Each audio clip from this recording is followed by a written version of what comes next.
せないでその子たちを助けてお願いだから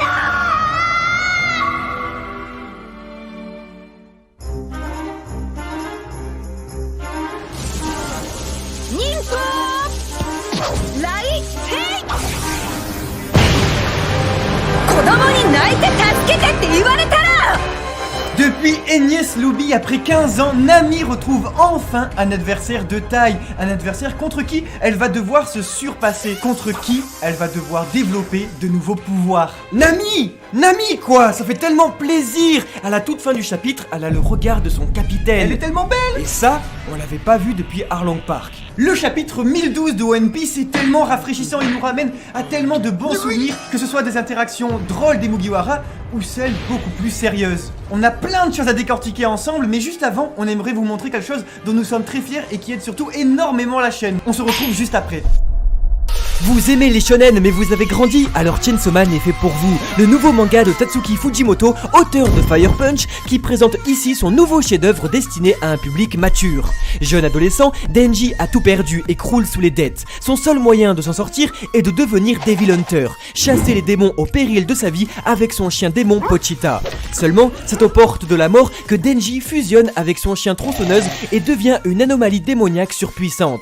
Un dernier cadeau de Pochita qui lui demandera en retour d'accomplir son rêve. Ainsi débute Chainsaw Man, shonen marginal qui, de par une écriture subversive, démontrera petit à petit ses codes. Car là où vous aimeriez aller, Tatsuki Fujimoto ne vous y mènera pas. La réalité ne laisse pas de place au rêve, si ce n'est celui de prendre un petit déjeuner et de tomber amoureux.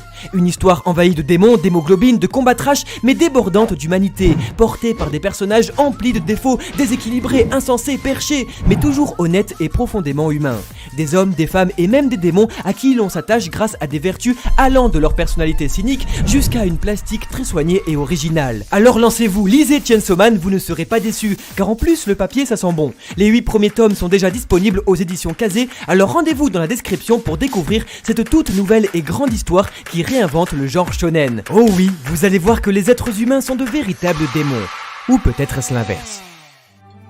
On est ravis et on remercie beaucoup Kazé de nous avoir contactés pour parler de Chainsaw Man. On est trop content de pouvoir parler de manga sur la chaîne et surtout de celui-ci. Il est monstrueux et alors on voulait savoir vous, est-ce que vous connaissez? Est-ce que vous avez déjà lu? Qu'est-ce que vous en pensez? Et surtout, est-ce que ça vous dirait pas qu'on fasse une chaîne YouTube dessus? Dites-le nous en commentaire. Mais si nous sommes aujourd'hui tous ici rassemblés, c'est pour parler du chapitre 1012 de One Piece. Un chapitre très rafraîchissant mais qui cache beaucoup de secrets. Alors ne vous inquiétez pas, on l'a entièrement décortiqué pour vous. Et donc si vous pensez avoir loupé des détails, alors ne loupez aucune miette, rejoignez-nous au Mont Corvo en vous abonnant à la chaîne, car si vous le faites pas, on dira à Nami que vous frappez des enfants.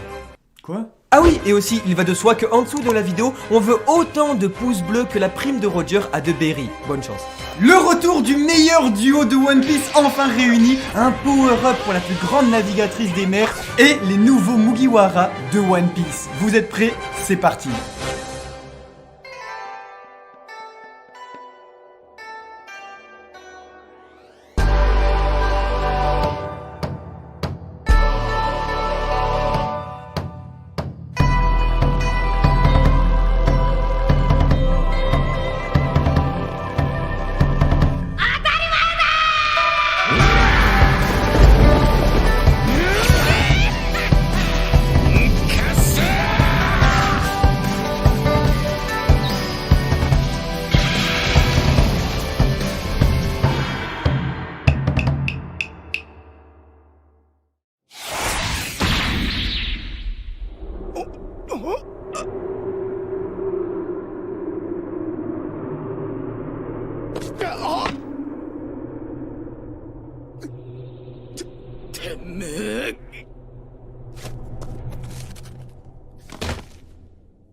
Alors que l'un sera le gouvernail, un autre les canons, les voiles ou encore la proue, eux sont les mâts et coques du navire, incassables, imprenables, de véritables piliers dont le rôle est de porter les autres, les protéger des dangers, car tel est le devoir des plus forts, protéger les plus faibles.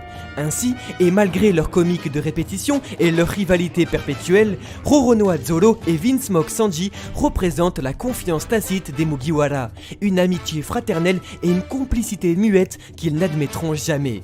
En effet, c'est pourtant sans cesse en désaccord qu'ils se comprennent mieux que les autres membres de l'équipage, en s'accordant parfaitement sur une seule et même chose depuis 23 ans. Leur capitaine gagnera et deviendra le roi des pirates.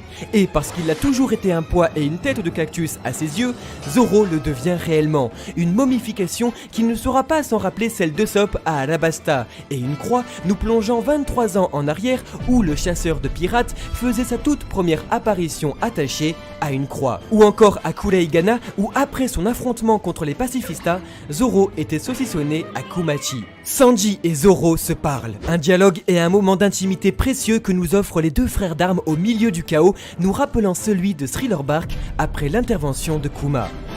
なんだこの血の量は。おい生きてんのか。あいつはどこだ。ここで何があった。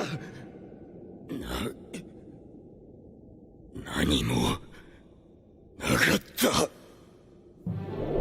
Les interactions entre Mugiwara, si chères au lecteur et timides depuis l'entrée dans le Nouveau Monde, seront à l'honneur dans ces 15 nouvelles pages. Humour, dialogue, émotion, l'équipage au chapeau de paille vit sa toute première guerre totale et n'aura jamais été aussi soudé qu'aujourd'hui. Il serait alors très amusant de voir Zoro porté par Sanji puis par Usopp, qui se trouve au même étage, faisant écho à Enies Lobby où Zoro, enchaîné à Sniper King, était obligé de le porter pour combattre. Se rendant dorénavant sur la scène de concert sous les ordres de Zoro, ce dernier pourrait être soigné et dopé par Chopper pour poursuivre le combat et affronter King, alors que Sanji s'occuperait de Queen, tous deux accompagnés d'un fourreau rouge et de Marco. Après tout, 30 os brisés, ce n'est sur le chemin du Bushido qu'une simple égratignure.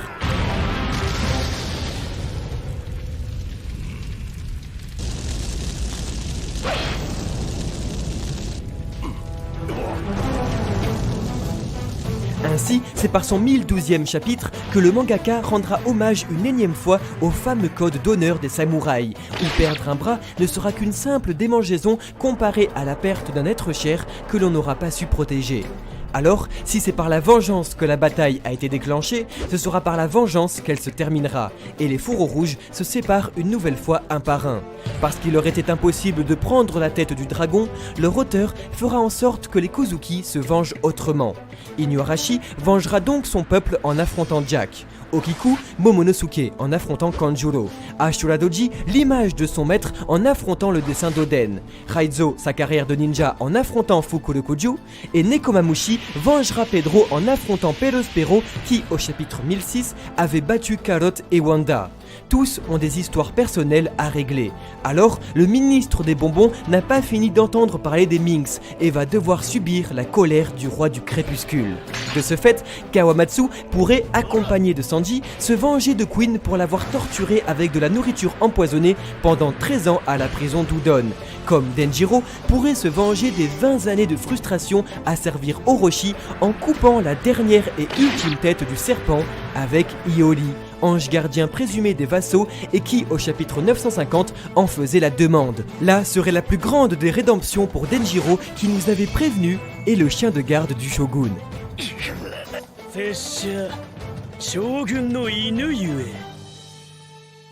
え助けよう子供たち。何言ってんだナミさん。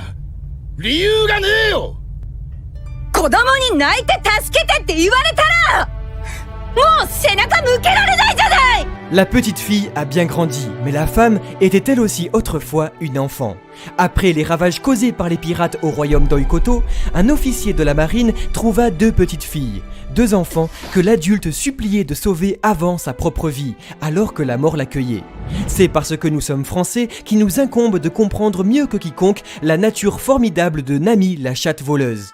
En effet, le personnage de manga féminin le plus connu au monde fut recueilli par un personnage s'inspirant du français Belle-Mère.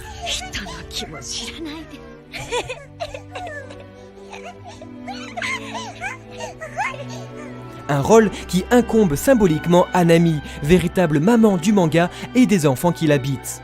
C'est parce qu'elle fut éduquée par une mère qui en portait le nom que Nami se voit porter en elle la volonté de guider la future génération, qui, après elle, constitue le futur de ce monde. Une aube nouvelle qui n'aura de cesse de se renouveler tant qu'il y aura des femmes pour donner un sens au mot liberté.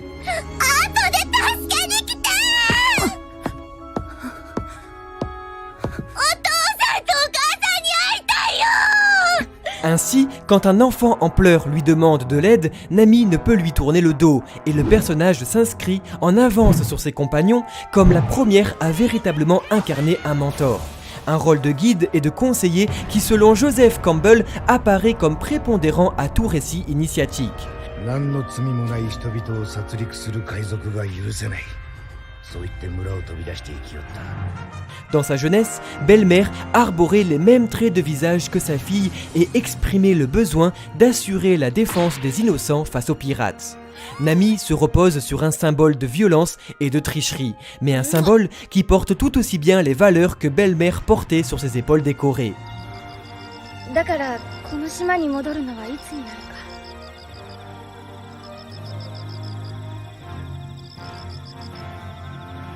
L'ancienne marine peut se reposer, la relève est assurée et illustrée depuis le chapitre 658 où, à Punk Hazard, Nami s'affirmait comme phare de la nouvelle génération.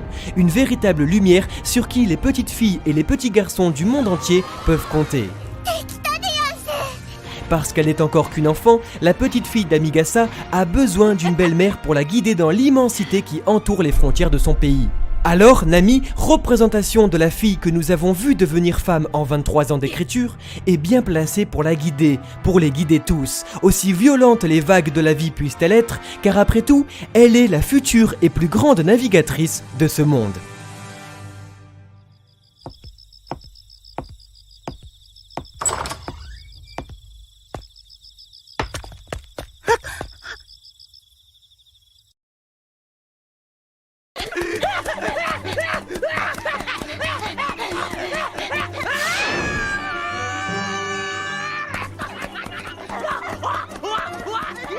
C'était il y a 22 ans sur Little Garden que Sop et Nami affirmaient être totalement impuissants face aux dinosaures de l'île, fuyant en rêvant de devenir un jour assez braves et forts pour poser fièrement devant la mort.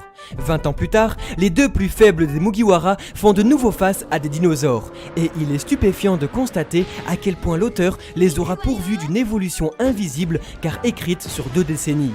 Les deux lâches ne fuient plus, et c'est à leur tour, comme les mâts et coques de leur navire, devenus forts, de protéger les plus faibles face aux mêmes reptiles du Jurassique. Également, la présence de Zeus, qui n'a rien d'un hasard, va l'obliger à faire un choix, car remplacé par Hera, il apportera sans aucun doute un nouveau power-up à Nami, qui retrouve ici, pour la première fois depuis Enies Lobby contre Khalifa, un duel, complétant parfaitement notre théorie écrite il y a plus de 8 mois qui voulait que la femme mature des Tobilopo affronte la femme mature des Mugiwara et que la jeune femme insolente des Tobilopo affronterait la jeune femme insolente des Mugiwara. Onigashima offrirait donc la plus grande évolution de combat à tous les chapeaux de paille. Ainsi, que ce soit Fourreau Rouge ou Mugiwara, absolument tous les combats de l'île du démon seraient établis. Tous, sauf un.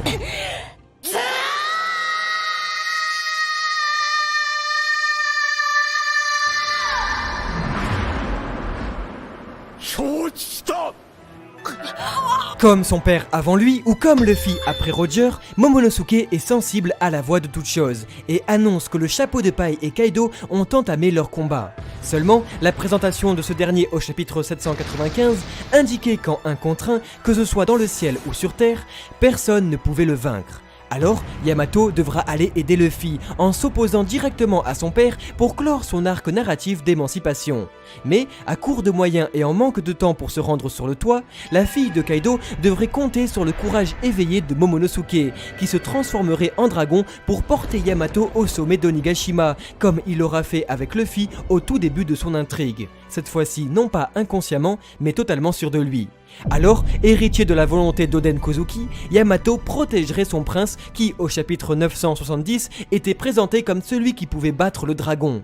Ainsi, petit mais très courageux, Momonosuke, véritable espoir de Wano Kuni, pourrait enfin se transformer en dragon comme il l'a montré précédemment au chapitre 1007.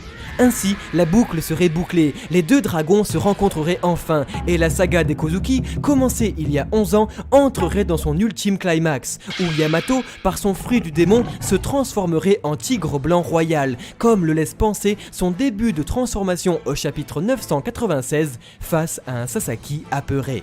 Dents acérées et cheveux blancs, à l'opposé de son père aux cheveux noirs et s'opposant directement à sa philosophie de vie, Yamato pourrait bien posséder le fruit du tigre blanc royal face à celui du dragon azur. Les deux animaux étant opposés mais parfaitement complémentaires dont la force et chi représentent le yin et le yang bouddhiste. そんな恐ろしいこと拙者二度とせぬ空など飛んでたまるか Là serait la métaphore du passage à l'âge adulte pour l'enfant devenu aussi brave que le père. Et Yamato réaliserait son souhait du chapitre 1008, qui est d'aider Monkey D. Luffy à faire tomber Kaido en tant qu'Oden Kozuki. Symbolique puissante du Japon traditionnel, Yamato et Luffy protégeraient les valeurs de Wano Kuni jusqu'au bout en terrassant l'origine de l'industrialisation du pays. Un combat ultime synthétisant toute la poésie et l'amour d'Eiichiro Oda pour son pays et sa religion principale, le bouddhisme, où le tigre affronterait le dragon et où Luffy deviendrait un véritable Myo, divinité protectrice du bouddhisme de par sa philosophie et sa plastique, comme indiqué par Yogoro au chapitre 994 en renversant donc la figure de Kaido, jusque-là Myo de Wano Kuni. Enfin, Yamato, qui aura donné sa Bible à Momonosuke, transmet par la même occasion sa volonté et connaissance au futur de Wano, et pourrait donc nous quitter en se sacrifiant. Ou bien pourrait également devenir un nouveau Mugiwara pour réaliser son rêve de liberté et guider Luffy vers Laugh Tale.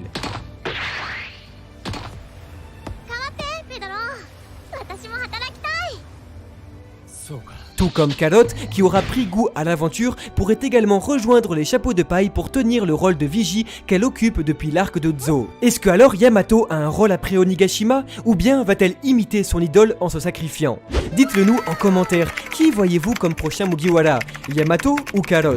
N'hésitez pas à écrire vos théories et avis pour qu'on puisse vous lire. L'île du démon, pourtant véritable chaos d'écriture, offrirait donc rédemption à tous ces acteurs, dont ceux qui nous ont quittés et qui laissèrent un avertissement au dragon. Le premier il y a 20 ans et le second il y en a 4. Ainsi, Yamato porterait la volonté d'Oden Kozuki en sauvant Wano Kuni, et Luffy celle de Portgas the Ace en sauvant ses habitants. Les deux verraient leur combat prendre fin grâce à leurs amis et familles qui portent aujourd'hui leur flamme. Car comme un grand pirate avant eux, c'est le point levé qui leur ont promis qu'ils ne mourront jamais.